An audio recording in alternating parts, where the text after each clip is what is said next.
ઋતુની મર્યાદા રુથરફોર્ડના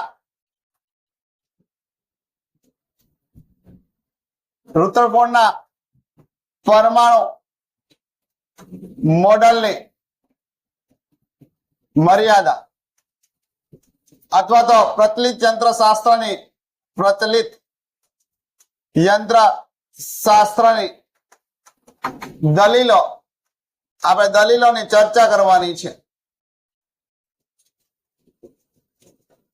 રુથરફોર્ડે એના પ્રયોગની અંદર એવું કીધું કે ન્યુક્લિયસ જે પરમાણુની અંદર ધન વિદ્યુત ભાર ધરાવતો સૂક્ષ્મ ભાગ છે, ન્યુક્લિયસની આસપાસ ઇલેક્ટ્રોન વર્તુળમય ગતિ કરે છે, પણ આપણને કોઈ કક્ષા વિશે માહિતી આપી નથી. કોઈ આના મત મુજબ, રુથરફોર્ડના મત મુજબ રુથરફોર્ડ એવું કહે છે કે ન્યુક્લિયસની આસપાસ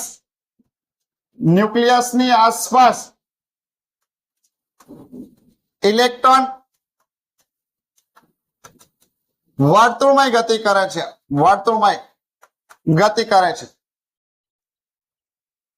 પણ પ્રચલિત યંત્રશાસ્ત્ર એવું કે જો ન્યુક્લિયસની આસપાસ ઇલેક્ટ્રોન વર્તુળમય ગતિ કરતો હોય ને,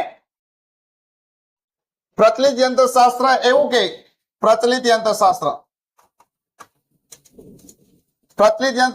એવું કે વર્તુળમય ગતિ કરતો પદાર્થ,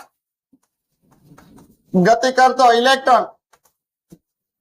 ઇલેક્ટ્રોન સતત વિકિરણનું ઉત્સર્જન કરી ઉર્જા ગુમાવતો હોય. પ્રચલિત યંત્રશાસ્ત્ર એવું કે જો ન્યુક્લિયસની આસપાસ ઇલેક્ટ્રોન વર્તુળમય ગતિ કરતો હોય ને, તો વર્તુળમય ગતિ દરમિયાન એ સતત ઉર્જા ગુમાવતો હોય વિકિરણ સ્વરૂપે, અને એની ઉર્જામાં ઘટાડો થાય. જો એની ઉર્જામાં ઘટાડો થાય એટલે એ પ્રવેગિત ગતિ કરતો હોય. ન્યુક્લિયસની આસપાસ ઇલેક્ટ્રોન જ્યારે પરિભ્રમણ કરતો હોય ને, ત્યારે કેવી ગતિ કરતો હોય? પ્રવેગિત ગતિને લીધે એ સતત વિકિરણનું ઉત્સર્જન કરતો હોય. વિકિરણના ઉત્સર્જન દરમિયાન એ ઉર્જા ગુમાવતો હોય. જો એ ઉર્જા ગુમાવે ને તો એના ગતિમાર્ગની ત્રિજ્યામાં સતત ઘટાડો થાય. આ એવું કે છે વર્તુળમય ગતિ કરે છે. પ્રચલિત યંત્રશાસ્ત્ર એવું કે વર્તુળમય ગતિ નહીં, પણ એની જે ગતિમાર્ગ છે એ સ્પાઇરલ આકાર અથવા તો કમાન આકારનો હોઈ શકે. એની દરેક ઉર્જાનું ઉત્સર્જન કરતો હોવાથી એની ગતિપથની ત્રિજ્યામાં ઘટાડો થાય, સતત ઘટાડો થાય. અંતે એ ન્યુક્લિયસની અંદર ઘૂસી જાય, અને ન્યુક્લિયસની અંદર 10⁻⁸ સેકન્ડની અંદર એ ન્યુક્લિયસની અંદર ઘૂસી જાય. જો આ ઇલેક્ટ્રોન ન્યુક્લિયસની અંદર ઘૂસી જાય ને, તો પરમાણુનું અસ્તિત્વ જળવાતું નથી. અહીંયા રુથરફોર્ડ નામનો વૈજ્ઞાનિક આનો સાચો આન્સર આપી શકતો નથી. પહેલી મર્યાદા આ છે. રુથરફોર્ડની પહેલી મર્યાદા એ પ્રચલિત યંત્રશાસ્ત્રને આ વર્તુળમય ગતિને બદલે આ કમાન આકારની ગતિ શું કામ નથી થતી ને, એવું એનો આન્સર રુથરફોર્ડ આપી શકતો નથી. એટલે અહીંયા રુથરફોર્ડનું પરમાણુ મોડેલ કેવું જાય છે? ફેલ જાય છે.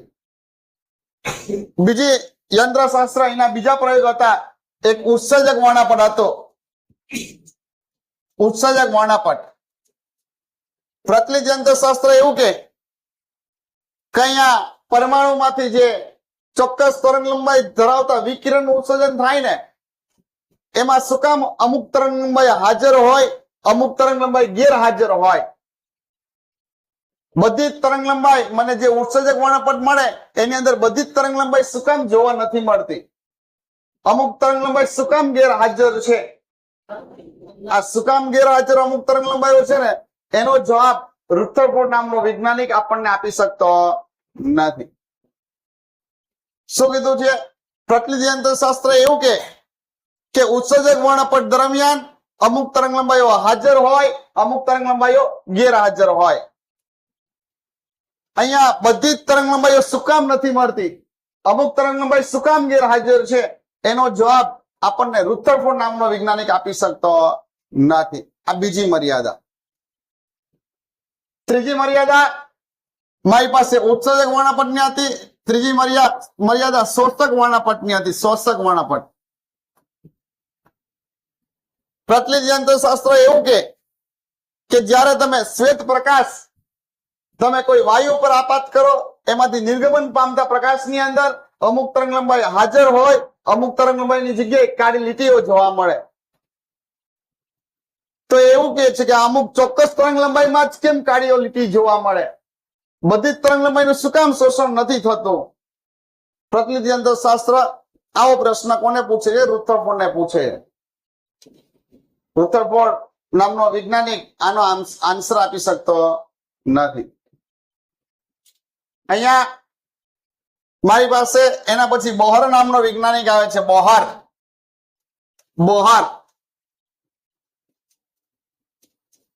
બોહરનું પરમાણુ મોડેલ.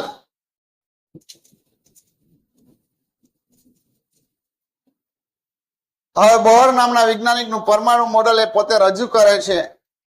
એને સંશોધનની અંદર જે રુથરફોર્ડનું સંશોધન હતું એને આગળ થોડુંક ધપાયું છે, એ થોડુંક સંશોધન આગળ લઈ ગયા છે.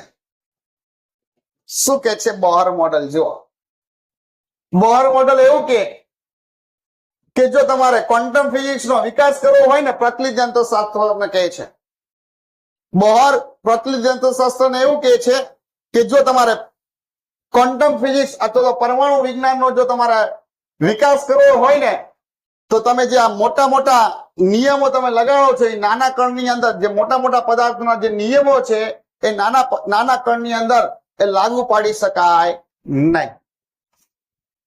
બોહર નામનો વૈજ્ઞાનિક એવું કહે છે, કોને કહે છે? પ્રચલિત યંત્રશાસ્ત્રને એવું કહે છે કે જો તમારે ક્વોન્ટમ ફિઝિક્સનો જો તમારે વિકાસ કરવો હોય ને, પરમાણુ વિજ્ઞાનનો જો તમારે વિકાસ કરવો હોય ને, તો આજે તમે મોટા મોટા નિયમો જે લગાડો છો ને, મોટા મોટા કણના જે નિયમો તમે લગાડો છો નાના કણ ઉપર, એ નાના કણ ઉપર લાગુ પાડી શકાય નહીં. આવું કોણ કહે છે મને? બોહર નામનો વૈજ્ઞાનિક કહે છે. જો તમારે ક્વોન્ટમ ફિઝિક્સનો વિકાસ કરવો હોય ને, તો આ નાના નાના કણ માટે કંઈક નવા નિયમો તમારે બનાવવા પડે. તમે જે મોટા મોટા કણના જે નિયમો નાના નાના કણ ઉપર વર્તુળમય ગતિ ઉપર લગાડો છો, એ મોટા મોટા કણના જે નિયમો છે એને નાબૂદ કરી અને નાના નાના કણ માટે કંઈક નવા નિયમો બનાવવા પડે. એનો પહેલો અભિપ્રાય એવો આપે છે, એ આપણને 3 અધિતર્ક આપે છે. બોહર નામનો વૈજ્ઞાનિક આપણને 3 અધિતર્ક આપે છે. કેટલા અધિતર્ક આપે છે? 3 અધિતર્ક આપે છે એમના. બોહર નામનો વૈજ્ઞાનિક એવું કહે છે, એનું જે મોડેલ છે એ સૂર્ય અને પૃથ્વી અને સૂર્ય અને ગ્રહોનું જે પરિભ્રમણ છે એની સાથે સરખાવે છે. જો અહીંયા એવું કે છે, જેમ સૂર્ય અને ગ્રહ ની વચ્ચે જયારે પરિભ્રમણ કરે છે ત્યારે કેવું બળ લાગે? ગુરુત્વાકર્ષણ બળ લાગે. ત્યારે ન્યુક્લિયસ ની આસપાસ ઇલેક્ટ્રોન પરિભ્રમણ કરતો હોય ને, તો એના પર કુલંબીય બળ લાગે. આવું કહે છે મને બોહર. બોહર એવું કહે છે કે જેમ સૂર્ય અને ગ્રહોની વચ્ચે ક્યુ બળ લાગે? ગુરુત્વાકર્ષણ બળ લાગે. ગુરુત્વાકર્ષણ બળ લાગે. એવી રીતે મારી પાસે ન્યુક્લિયસ અને ઇલેક્ટ્રોન વચ્ચે ક્યુ બળ લાગે? કુલંબીય બળ લાગે. કેવું બળ લાગે? કુલંબીય બળ લાગતું હોય. એનો પહેલો અધિતર્ક આપણને શું આપે છે? જુઓ પહેલો અધિતર્ક. હવે પહેલો અધિતર્ક નંબર 1, અધિતર્ક 1 એ સ્થાયી કક્ષાનો નિયમ આપે છે. કેવો નિયમ આવે છે? સ્થાયી કક્ષાનો. પહેલો અધિતર્ક શું કે? જોજો, ન્યુક્લિયસની આસપાસ ઇલેક્ટ્રોન એવી જ કક્ષામાં પરિભ્રમણ કરે, ન્યુક્લિયસની આસપાસ એવી જ કક્ષામાં પરિભ્રમણ કરે કે પરિભ્રમણ દરમિયાન કોઈ ઉર્જાનું ઉત્સર્જન કરી શકતો નથી. શું કીધું? ન્યુક્લિયસની આસપાસ ઇલેક્ટ્રોન એવી જ કક્ષામાં પરિભ્રમણ કરે કે જે પરિભ્રમણ દરમિયાન કોઈ ઉર્જાનું શું કરી શકતો નથી? ઉત્સર્જન કરી શકતો નથી. આવી કક્ષાને કેવી કક્ષા કહેવાય? સ્થાયી કક્ષા કહેવાય. હંમેશા ન્યુક્લિયસની આસપાસ ઇલેક્ટ્રોન સ્થાયી કક્ષામાં જ પરિભ્રમણ કરી શકે. કઈ કક્ષામાં પરિભ્રમણ કરી શકે? સ્થાયી કક્ષામાં જ પરિભ્રમણ કરી શકે.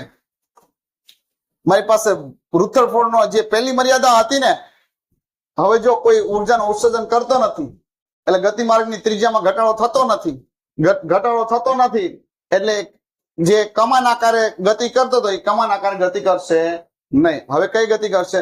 વર્તુળમય ગતિ જ કરશે. જે રુથરફોર્ડની પહેલી મર્યાદા હતી, પહેલી મર્યાદાનો અહીંયા સોલ્યુશન કોણ આપે છે? બોહર નામનો વૈજ્ઞાનિક આપે છે. ફરીથી બોહરનો પહેલો અધિતર્ક શું કે ન્યુક્લિયસની આસપાસ ઇલેક્ટ્રોન એવી જ કક્ષામાં પરિભ્રમણ કરે કે જે કક્ષા દરમિયાન અથવા પરિભ્રમણ દરમિયાન કોઈ ઉર્જાનું ઉત્સર્જન કરી શકતો નથી. આવી કક્ષાને શું કહેશું આપણે? સ્થાયી કક્ષા કહેવાય. જ્યારે ન્યુક્લિયસની આસપાસ ઇલેક્ટ્રોન પરિભ્રમણ કરતો હોય ને એ દરમિયાન જે કક્ષામાં એ ઉર્જાનું ઉત્સર્જન નથી કરતો ને એવી કક્ષાને કેવી કક્ષા કહેશું આપણે? સ્થાયી કક્ષા કહેવાય. એટલે ન્યુક્લિયસની આસપાસ ઇલેક્ટ્રોન સ્થાયી કક્ષામાં જ પરિભ્રમણ કરે. આવું કોણ કહે છે મને? બોહર નામનો વૈજ્ઞાનિક આપણને પેલો અધિતર્ક આપે છે. બીજો અધિતર્ક નંબર 2.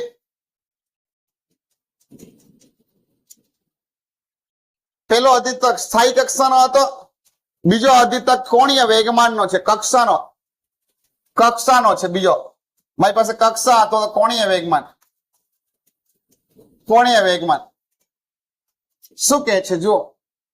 ન્યુક્લિયસની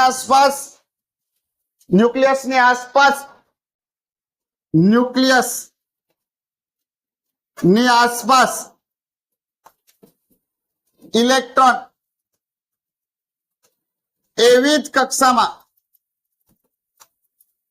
કક્ષામાં પરિભ્રમણ કરી શકે કે જેમનું કોણીય વેગમાન h/2π ના પૂર્ણ ગુણાંકમાં હોય.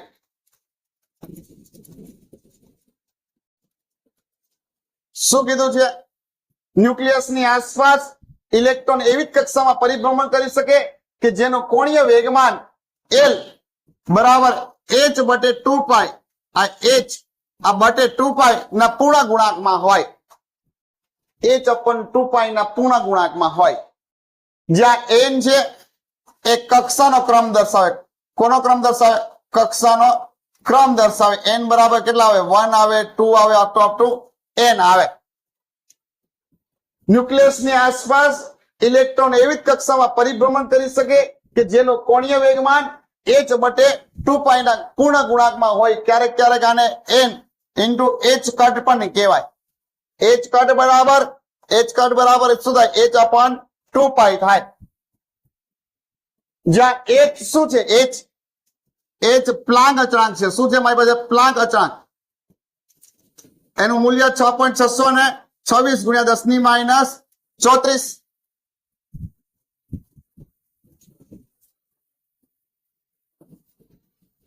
6.626 ગુણ્યા 10 ની માઇનસ 34 ઘાત છે.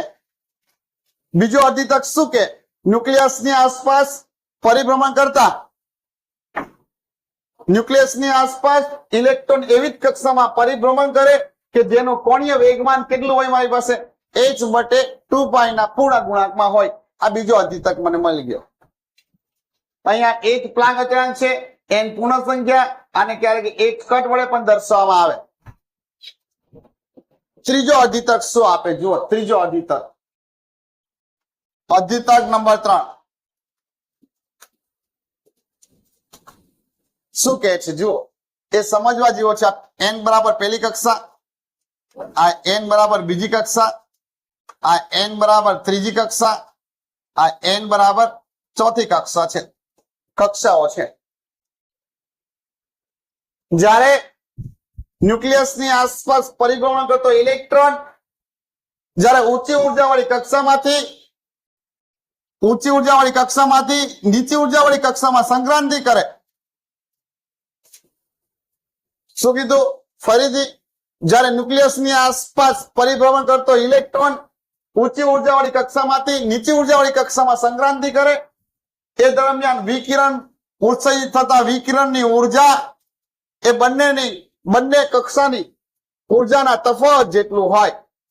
અમારી પાસે ઈ ઇનિશિયલ, આ ઈ ફાઇનલ. તો અહીંયા જે ઉર્જા છે ડેલ્ટા ઈ બરાબર ઈ ઇનિશિયલ માઇનસ શું થશે? ઈ ફાઇનલ થાય. ફરીથી ત્રીજો અધિતર્ક. દાખલા તરીકે આની ઉર્જા મારી પાસે ચલો 10 જૂલ છે. ચલો આની ઉર્જા 2 જૂલ છે. આ -10 જૂલ, સોરી આ -12 જૂલ છે ને આ -10 જૂલ છે. જો હવે ઇલેક્ટ્રોન -10 જૂલ માંથી -12 જૂલ માં આવે તો 2 જૂલ જેટલી ઉર્જાનું વિકિરણનું ઉત્સર્જન કરે. આ જે એક વિકિરણ એને ઉત્સર્જન કરવું પડે, એ વિકિરણની ઉર્જા કેટલી હશે? 2 જૂલ જેટલી હશે. આને વધુ ઉર્જાવાળી કક્ષા કહેવાય, આને ઓછી ઉર્જાવાળી, માઇનસ છે ને એટલે. જ્યારે ઇલેક્ટ્રોન ઓછી ઉર્જાવાળી કક્ષામાંથી નીચી ઉર્જાવાળી કક્ષામાં સંક્રાંતિ કરે ને એ દરમિયાન કોઈ વિકિરણનું ઉત્સર્જન કરે. આ વિકિરણની ઉર્જા એ બંને કક્ષાના ઉર્જાના તફાવત જેટલી હોય. શું કીધું? ફરીથી ત્રીજો અધિતર્ક. જ્યારે ન્યુક્લિયસની આસપાસ પરિભ્રમણ કરતો ઇલેક્ટ્રોન ઊંચી ઉર્જાવાળી કક્ષામાંથી નીચી ઉર્જાવાળી કક્ષામાં સંક્રાંતિ કરે ને એ દરમિયાન એક વિકિરણનું ઉત્સર્જન કરે. આ વિકિરણની ઉર્જા બંને કક્ષાના ઉર્જાના તફાવત જેટલી હોય. કોણ બોલશે? ત્રીજો અધિતર્ક. કાલિયા, શૈલેષ.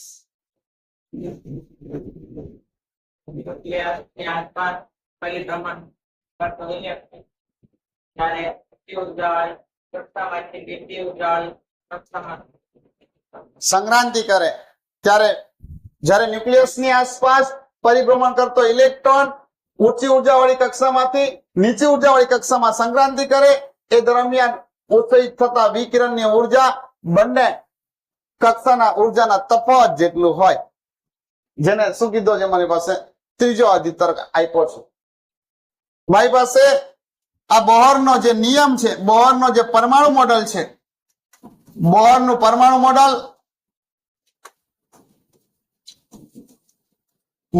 કોને લાગુ પાડી શકાય? હાઇડ્રોજનને લાગુ પાડી શકાય. પરમાણુ જે મોડલ છે કોને લાગુ પાડી શકાય? હાઇડ્રોજનને લાગુ પાડી શકાય. સિંગલ આયનાઇડ હિલિયમને લાગુ પાડી શકાય. સિંગલ આયોનાઇડ હિલિયમ He+,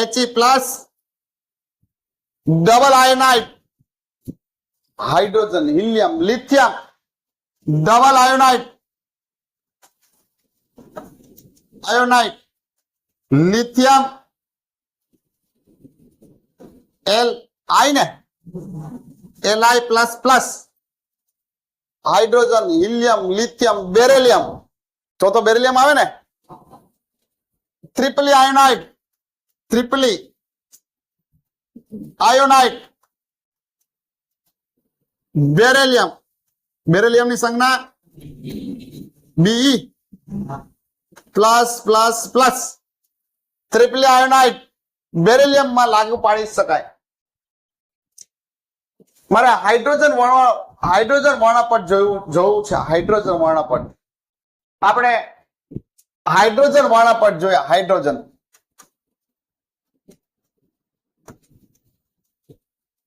પરમાણુની અંદર સૌથી સરળ પરમાણુ હોય તો મારી પાસે હાઇડ્રોજન છે. સૌથી સરળ પરમાણુ હોય તો કયો છે મારી પાસે? હાઇડ્રોજન છે. હાઇડ્રોજન પાસે કેટલા ઇલેક્ટ્રોન છે? એક જ ઇલેક્ટ્રોન છે. વર્ણપટ શું હતું કે જ્યારે કોઈ પરમાણુમાંથી ઉત્સર્જિત થતા તરંગોને અથવા તો વિકિરણને એની આવૃત્તિ અથવા તરંગ લંબાઈના સંદર્ભમાં ગોઠવવામાં આવે તો બનતા શ્રેણી અથવા સમૂહને આપણે વર્ણપટ કહેતા. મારી પાસે હાઇડ્રોજન વર્ણપટ કોને કહેવાય? જરા હાઇડ્રોજન પરમાણુમાંથી ઉત્સર્જિત થતા વિકિરણોને એની આવૃત્તિ અથવા તો તરંગ લંબાઈના સંદર્ભમાં ગોઠવવામાં આવે. શું કીધું? હાઇડ્રોજન પરમાણુમાંથી ઉત્સર્જિત થતા વિકિરણને જ્યારે એની આવૃત્તિ અથવા તરંગ લંબાઈના સંદર્ભમાં ગોઠવવામાં આવે ત્યારે જે સમૂહ રચાય અથવા ત્યારે જે વર્ણપટ રચાય એ વર્ણપટને શું કહેશું આપણે? હાઇડ્રોજન વર્ણપટ કહેવાય. હાઇડ્રોજનનો આપણે ગ્રાફ જોઈએ. આ પહેલી કક્ષા, આ બીજી કક્ષા, આ ત્રીજી કક્ષા છે. જુઓ, જ્યારે ઇલેક્ટ્રોન પેલી કક્ષામાં સંક્રાંતિ કરે ને ત્યારે જે વિકિરણનું ઉત્સર્જન કરે ને એને H આલ્ફા કહેવાય. શું કહેવાય? H alpha. એનો રંગ લાલ કલરનો હોય. કેવો કલરનો હોય? લાલ.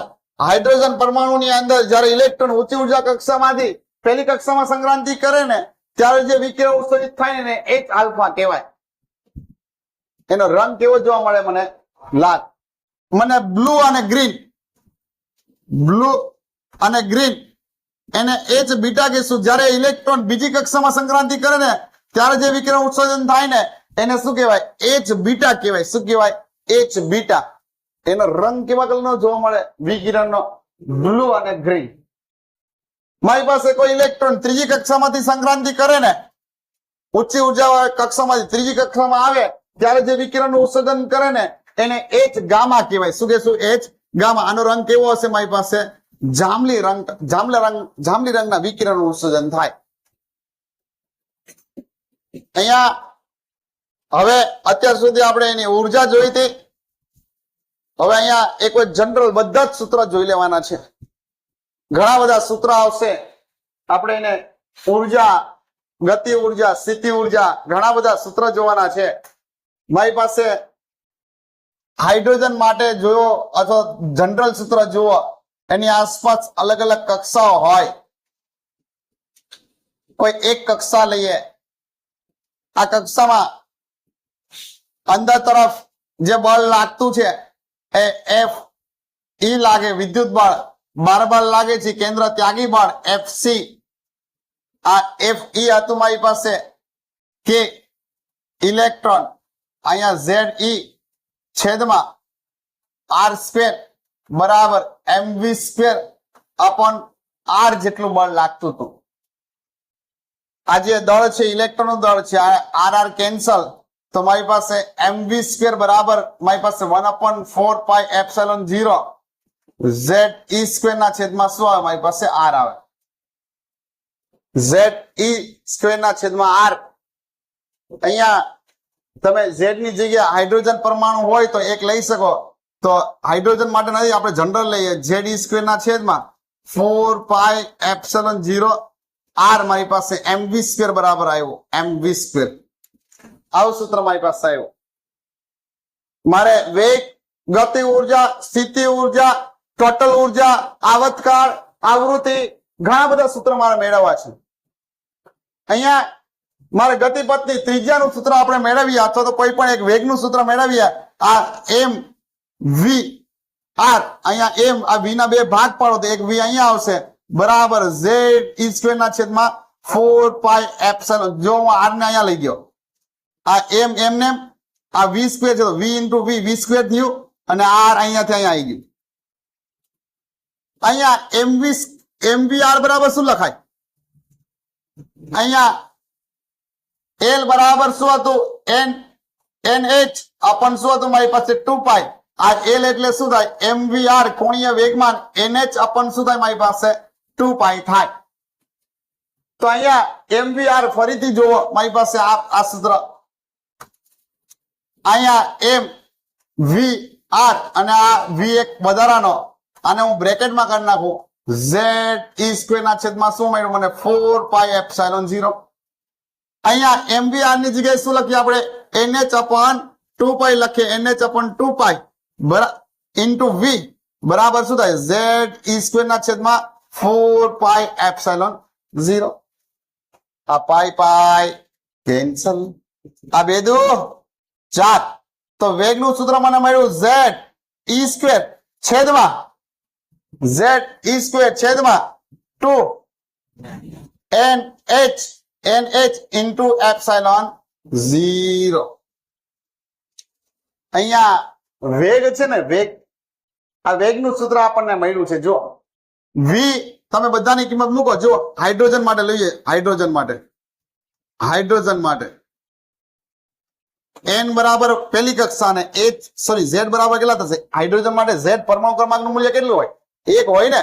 અહીંયા કિંમત મૂકો તો ચલો વેગ આ 1 ગુણ્યા 1.6 ગુણ્યા 10 ની -19 એનો સ્ક્વેર છેદમાં 2 n એટલે પહેલી કક્ષા h એટલે 6.626 ગુણ્યા 10 ની માઇનસ 34 અને એપ્સિલોન 0 ની કિંમત 8.85 ગુણ્યા 10 ની માઇનસ 12 જો તો કેટલો આવે વેગ પહેલી કક્ષામાં વેગ કેટલો આવે છે 2.2 ગુણ્યા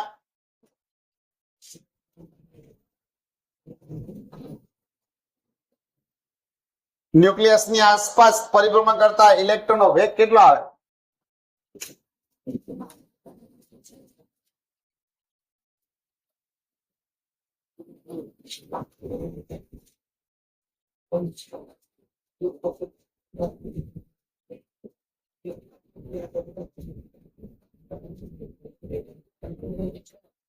કેટલો આવે છે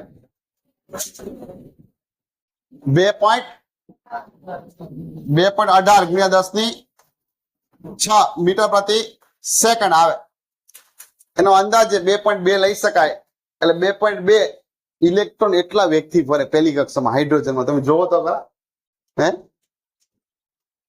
આ કેટલી સ્પીડ થી ફરતો હે આ 2 ગુણ્યા 10 ની 6 એટલે મીટર પ્રતિ સેકન્ડ એક સેકન્ડમાં પ્રકાશનો વેગની નજીક જો 3 ગુણ્યા 10 ની 8 છે એટલે કરતા 100 ગણો ઓછા વેગથી આ ઇલેક્ટ્રોન ફરતો હોય જો તો કઈ ભૂલ નથી થતી ને આપડી હે ઘા તો જોવો તો એટલા બધા વેગથી પરિભ્રમણ કરે ઇલેક્ટ્રોન હે આપણે તો કોઈ દેખાણું જ નથી તમે જો ઇલેક્ટ્રોન એટલા વેગથી પરિભ્રમણ કરે ફાઇનલ છે ને ભૂલ નથી થતી ને ચલો અહીંયા મારી પાસે વેગનો એક સંબંધ મેળવો v ચલે છે z/n v ચલે છે z/n તો v બરાબર શું થાય v0 z/n થાય તમારા હાઇડ્રોજન પરમાણુની અંદર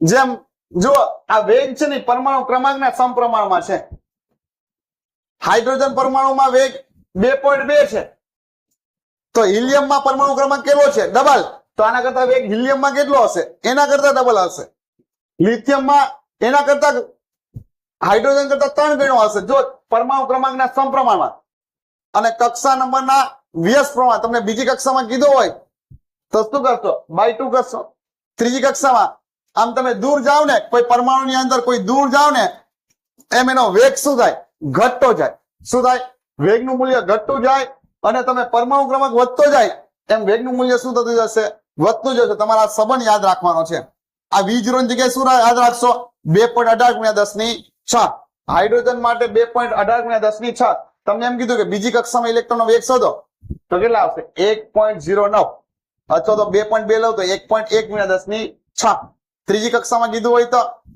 આવડી જશે એમસીક્યુ માં આવશે ને દાખલો છે બેઠે બેઠો આ સૂત્ર તમારે યાદ રાખવું પડશે વેગનું સૂત્ર મારી પાસે યાદ રાખવું પડશે આ તમારે આ વેગ મારી પાસે હવે વેગનું સૂત્ર આ યાદ રહ્યું z²/2nh વેગનું સૂત્ર શું હતું મારી પાસે z²/2nh હતું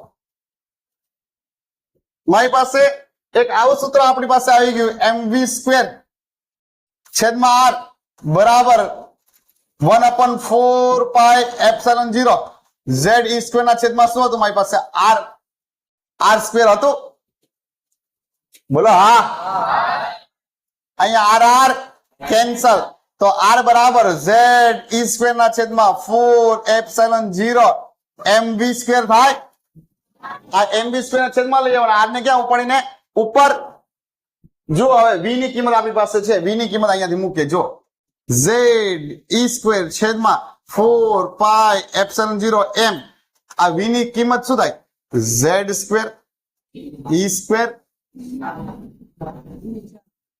એની 4 થાય હા 4n²h²ε0 નો સ્ક્વેર જે ઉડે ને ઉડાડો શું ઉડે z ઉડે આ e² ઉડે 4 ઉડે એપ્સિલોન ઉડે તો મારી પાસે અહીંયા n²h²ε0 છેદમાં પાઈ m z અને e નો સ્ક્વેર આ મને ન્યુક્લિયસ ની આસપાસ પરિભ્રમણ કરતા ઇલેક્ટ્રોનની ત્રિજ્યા નું સૂત્ર મને મળી ગયું. સાહેબ આવું સૂત્ર યાદ કેવી રીતે રાખવું? સનાતન સત્ય યાદ રાખવું જ પડશે, એમાં હાલશે નહીં. કદાચ મેળવવું ગોખવાનું નથી કેતો, મેળવી લેવાનું ગાય ગા. રેડી? અહીંયા તમારે મને બધાની કિંમત મૂકીને ત્રિજ્યા આપવાની છે. ચલો ત્રિજ્યા શોધો.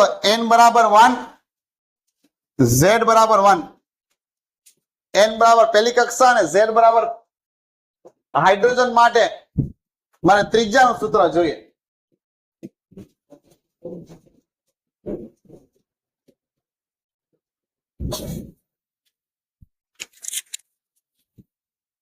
ચલો મળી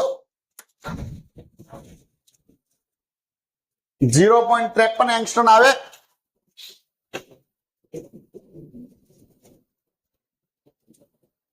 કેટલા આવે?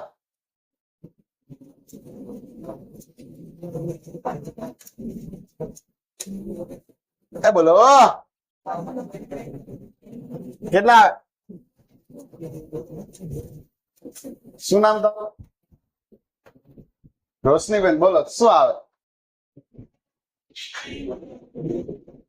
5.3 10 ની માઇનસ 9 આવતો હશે. 0.53 એંગસ્ટ્રોમ આવે છે. જોવો તો કેલ્ક્યુલેશન કરો બધા ફટાફટ. ચલો કિંમત મૂકો અહીંયા. બધાને આન્સર જોવા આવું છું. ચલો આ n 6.626 10 ની માઇનસ 34 કરો. કિંમત ઘાઘા મૂકતા જાવ.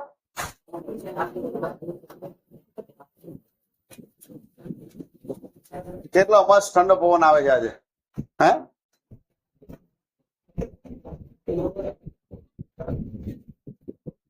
5.3 ગુણ્યા 10 ની માઇનસ 11 0.53 કરો એટલે 10 એંગસ્ટ્રોમ થાય ને. અહીંયા જુઓ ફરીથી, અહીંયા બધાનું ત્યાં અહીંયા ન્યુક્લિયસ ની આસપાસ જે ઇલેક્ટ્રોન પરિભ્રમણ કરે છે ને હાઇડ્રોજન પરમાણુમાં, એમાં પેલા કક્ષાની ત્રિજ્યા કેટલી મળે? મને 0.53 એંગસ્ટ્રોમ મળે. હવે જો એનો સંબંધ અહીંયાથી મેળવીએ. જુઓ r ચલે છે, n સ્ક્વેર આ પણ શું થાય? z થાય. હવે હાઇડ્રોજન માટે z કેટલું થાય? 1. હિલિયમ માટે 2. એટલે એની ત્રિજ્યા પેલી કક્ષાની ત્રિજ્યા કેવી હશે? આના કરતા અડધી હશે. પરમાણુ ક્રમાંકના વ્યસ્ત પ્રમાણમાં છે. જુઓ જેમ તમે પરમાણુ ક્રમાંક વધે ને એમ ન્યુક્લિયસ ની અંદર પ્રોટોનની સંખ્યા વધે. પ્રોટોનની સંખ્યા વધે એટલે ઇલેક્ટ્રોન પેલી કક્ષામાં 2 જ ઇલેક્ટ્રોન રહેવાના. તો ઇલેક્ટ્રોન અને ન્યુક્લિયસ વચ્ચેનું આકર્ષણ કેવું થાય? વધે. એટલે ત્રિજ્યામાં શું થાય? ઘટાડો થાય. તમે આવત કોષ્ટકમાં ડાબી બાજુ જમણી તરફ જાઓ તો એનું પરિમાણ ઘટે. પરિમાણ ઘટવાનું કારણ શું છે? મારી પાસે એની સાબિતી તમને અહીંયા મળે છે. કમ્પ્લેટ. ચલો મારી પાસે તમને હાઇડ્રોજન હિલિયમ તમને એમ કીધું કે હાઇડ્રોજનમાં ત્રીજી કક્ષા શોધો. તો આનું સૂત્ર જનરલ સૂત્ર શું થાય? r બરાબર r0 n square upon z. જે r0 છે ને r0 આને બોહર ત્રિજ્યા કહેવાય. કેવી ત્રિજ્યા કહેવાય? બોહર ત્રિજ્યા. તમને પૂછે બોહર ત્રિજ્યા કેટલી છે? તો 0.53 એંગસ્ટ્રોમ. કોના માટે? હાઇડ્રોજન માટે પહેલી કક્ષામાં કેટલી ત્રિજ્યા છે મારી પાસે? 0.53 એંગસ્ટ્રોમ ની છે. અહીંયા આ મને ત્રિજ્યા મળી. મારે હવે ગતિ ઉર્જા શોધવી છે, સ્થિતિ ઉર્જા શોધવી છે, ટોટલ ઉર્જા શોધવું છે. મારી પાસે ઉર્જા, મારી પાસે આર નું સૂત્ર યાદ રાખજો. ઉર્જા ટોટલ ઉર્જાનું સૂત્ર E બરાબર શું હતું મારી પાસે? 1/8πε0 z e સ્ક્વેર ના છેદમાં r હતું. બોલો હા. પણ માઇનસ, તો માઇનસ 1/8πε0 z e સ્ક્વેર છેદમાં r ની કિંમત મૂકો. n સ્ક્વેર h સ્ક્વેર ε0 પાઈ mz e નો સ્ક્વેર. તો જો શું કેન્સલ થાય? પાઈ પાઈ કેન્સલ. એટલે ગજબ હે ગજબ. હે માઇનસ z e ની 4 ઘાત m z સ્ક્વેર છેદમાં 8 n સ્ક્વેર h स्क्वेर ε0 नो स्क्वेर. मूको तो चलो इसमें भी देखते हैं. टोटल ऊर्जा ई चले छे ઝેડ નો સ્ક્વેર છેદમાં શું થાય એન નો સ્ક્વેર માઇનસ છે માઇનસ તો ચાલશે ચલો ઈ બરાબર ઈ 0 ઝેડ સ્ક્વેર ના છેદમાં એન સ્ક્વેર થાય કેટલી ઉર્જા આવે પહેલી કક્ષામાં હાઇડ્રોજન ના પહેલી કક્ષામાં કેટલી ઉર્જા આવે મને કહો તો ઇલેક્ટ્રોન વોલ્ટ ની અંદર ઉર્જા શોધવાની છે એટલે 1.6 ગુણ્યા 10 ની માઇનસ 19 વડે ભાંગી નાખશો કેટલી આવે જોવો તો 13.6 આવે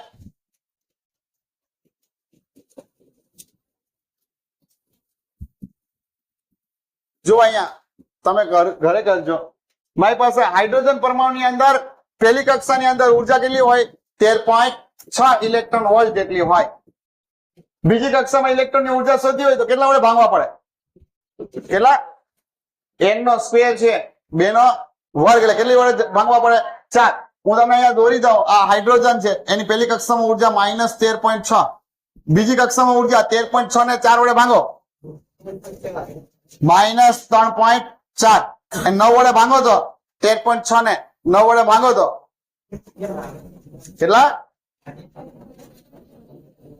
1.51 માઇનસ 1.51 16 વડે ભાંગો તો 13.6 ભાંગ્યા 16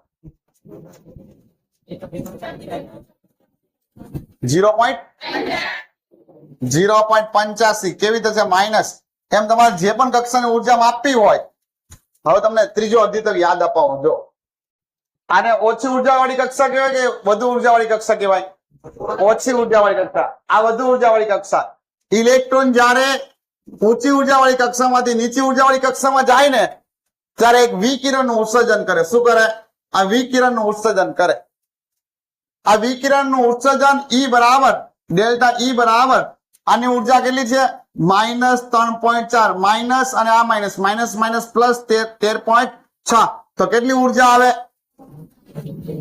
10.2 ઇલેક્ટ્રોન વોલ્ટ જેટલી ઉર્જા વાળો પ્રકાશ ઉત્પન્ન કરે અથવા વિકિરણ ઉત્સર્જન કરે હવે સર મારે એને આવૃત્તિ અને તરંગ લંબાઈ શોધવી હોય તો આવૃત્તિ ઈ બરાબર HF થાય HF તમારા કેમિસ્ટ્રીમાં આવી ગયું હશે સાહેબ એ મારે તરંગ લંબાઈ શોધવી હોય તો HC અપન શું થાય લેમડા આના પરથી તમે તરંગ લંબાઈ શોધી શકો અને શું શોધી શકો આવૃત્તિ પણ શોધી શકો મને ઉર્જાનું સૂત્ર છેલ્લે મળ્યું ઉર્જા હવે મને કોઈ ગતિ ઉર્જાનું સૂત્ર કહેશે ગતિ ઉર્જા ખાલી પ્લસ કરી નાખો ગતિ ઉર્જા શોધવી હોય તો 1/2 mv સ્ક્વેર માં તમે અહીંયા v ની કિંમત મૂકો 1/2 mv સ્ક્વેર ની અંદર v ની કિંમત મૂકો તો આ જ સૂત્ર આવશે તમે ટ્રાય કરજો હોમવર્ક ની અંદર અહીંયા તમે કિંમત મૂકો તો મારી પાસે આ જ સૂત્ર આવશે એટલે કેટલું આવશે z સ્ક્વેર e ની 4 ઘાત m છેદમાં 8 n સ્ક્વેર h સ્ક્વેર ના છેદમાં શું થાય એપ્સિલોન 0 નો સ્ક્વેર તમારી પાસે સ્થિતિ ઉર્જા છે સ્થિતિ ઉર્જા u બરાબર શું હતું મારી પાસે 1/4 પાઈ એપ્સિલોન 0 z e સ્ક્વેર ના છેદમાં શું હતું મારી પાસે 8 તમે અહીંયા કિંમત મૂકો તો કયો જવાબ આવશે અહીંયા આ જે સૂત્ર છે ને એમાં 8 ને બદલે કેટલા આવશે અહીંયા 4 આવશે તમારે હોમવર્ક ને શું ટાઈમ શું થયો વાર છે ચલો આપણે જોઈએ આવૃત્તિનું સૂત્ર આવર્તકાળ અને આવૃત્તિનું સૂત્ર મેળવીએ જો આવૃત્તિ આવર્તકાળ વેગ બરાબર શું થાય 2πr ના છેદમાં t થાય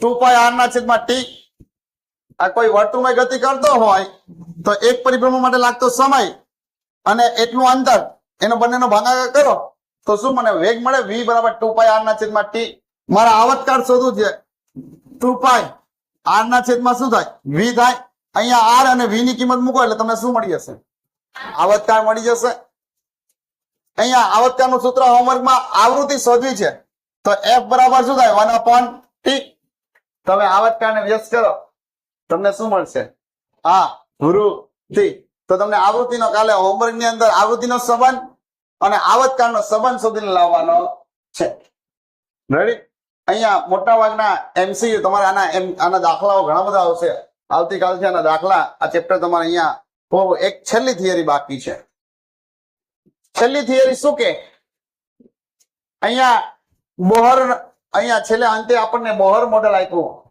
કદાચ આમાં દ્રવ-બ્રોગલી તરંગ લંબાઈ છે, જોવો તો દ્રવ-બ્રોગલી તરંગ લંબાઈ, દ્રવ-બ્રોગલી નો અધિતર્ક છે, એટલે નીટની અંદર છે. આપણા બોર્ડના સિલેબસમાં કદાચ નથી, બોર્ડમાં સિલેબસમાં ટેક્સ્ટબુક ની અંદર કદાચ ટેક્સ્ટબુક ની અંદર છે, જોવો તો બેટા. તો આપણે આવતીકાલે દ્રવ-બ્રોગલી જોઈશું અને બોહરના મોડેલની જે મર્યાદા છે એ આવતાકાલના લેક્ચરમાં, પ્લસ દાખલા, એટલે કાલે દાખલા પતી જશે બધા, અને આ ચેપ્ટર આવતીકાલે આપણે પૂર્ણ હોતી આપશું. એના પછીના એમસીક્યુ તમને કીધા હતા, તમારે એમસીક્યુ મોડ્યુલ માંથી કરીને લાવવાના. રેડી?